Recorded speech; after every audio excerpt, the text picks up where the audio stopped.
Partition के समय में माउंटबेटन ने डिसाइड किया कि एक कमेटी बनाते हैं और डिसाइड करते हैं। देखो, ये पार्टीशन जो था ना, ये एक ऐसा स्टार्टअप का डीमर्जर हो रहा था, एक तरह से समझो।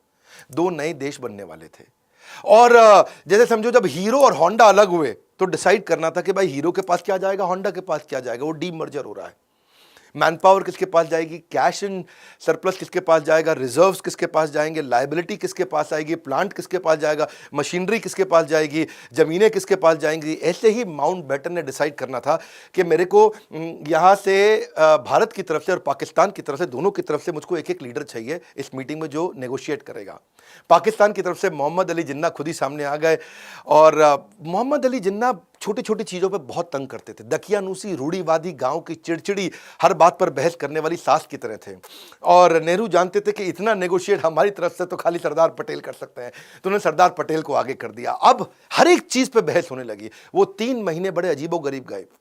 उन 3 महीनों में पाकिस्तान को उन्होंने बोला कि भाई तुमको आधा आधा कुछ नहीं देंगे, हर चीज का लगभग 80% हमको मिलेगा, 20% तुमको मिलेगा। तुम्हारा क्षेत्रफल भी छोटा है, तुम्हारी पॉपुलेशन भी कम है, और पाकिस्तान को अगर तुम्हें हम इतनी सारी फैसिलिटी दे रहे हैं तो हमारे कर्जे को भी तुम्हारे को अपने ऊपर लेना पड़ेगा।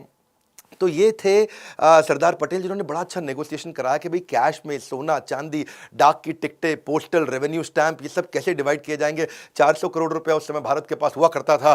तो जिन्ना ने बोला कि भाई आधा आधा कर दो, 200 तुम रखो, 200 हम रखेंगे। सरदार पटेल बोले नहीं, तुमको 75 करोड़ ही मिलेंगे, क्योंकि तुम्हारी जनसंख्या और खर्च दोनों ही कम है हमसे, तो उसमें से 20 करोड़ तुमको अभी दे देंगे, 55 करोड़ बाद में दे देंगे। जिन्ना चालाक थे, एक मौका भी नहीं छोड़ना चाहते थे। बोले मुझको करेंसी प्रिंटिंग मशीन भी दे दो। सरदार पटेल बोले अपना देश बना रहे हो, हर चीज मांगोगे क्या, भिखारी हो, अपनी प्रिंटिंग मशीन खुद ही बना लो वहां पे जाकर के, तब तक जितने नोट चाहिए हमसे ले जाना, काम चला लेना। जिन्ना बोले कोई बात नहीं, चलो आईबी दे दो, अपना इंटेलिजेंस ब्यूरो मेरे को दे दो, उसको भी आधा आधा डिवाइड करेंगे। सरदार पटेल बोले भैया ऐसा है, सुनो, देश का बंटवारा हो रहा है, राज का, हमारे सीक्रेट्स का बंटवारा नहीं हो रहा।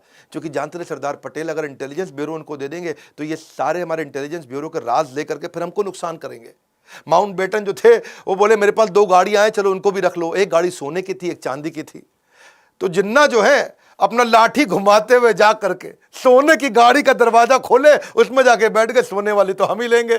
सरदार पटेल देखे यार ये आदमी तो हर चीज में चिढ़ेगा। सरदार पटेल ने बोला नहीं देते तुमको, एक काम करो, चलो टॉस करो, सिक्का उछाल लो, हेड टेल, देखते हैं किसके हाथ में सोने की आती है चांदी की आती है। माउंटबेटन ने सिक्का उछाला और बोला हेड टेल। सरदार पटेल ने बोला हेड, तो वो जीत गए। सोने की गाड़ी भारत को मिल गई, चांदी की उनको मिल गई, भाई पाकिस्तान को। सरदार पटेल जिन्ना को समझ चुके थे। जिन्ना ने बंटवारे के बाद भी तंग किया।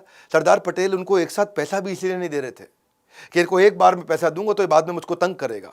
तो 75 करोड़ में से खाली 20 ही दिया था। गांधी जी बोले बाकी पैसा उनको दे दो। बंटवारे के बाद उन्होंने देखा कि जब जिन्ना दोबारा से आतंकवाद की सारी हरकतें उन्होंने शुरू कर दी, सरदार पटेल ने बोला अब तो पैसा नहीं दूंगा। गांधी जी बोले ठीक है मैं अनशन कर लेता हूं। सरदार पटेल समझ रहे थे गांधी जी बात बात पे अनशन कर रहे थे। वो उनके जाके चरण भी छूते, नहीं नहीं गांधी जी माफ करिए मैं दे दूंगा, ये हमको भी तंग करेंगे। और सरदार पटेल सरदार भी थे, एकदम बहुत मजबूत भी थे। तो वो एक ऐसे व्यक्ति थे जो सारे माहौल के हिसाब से काम करते थे।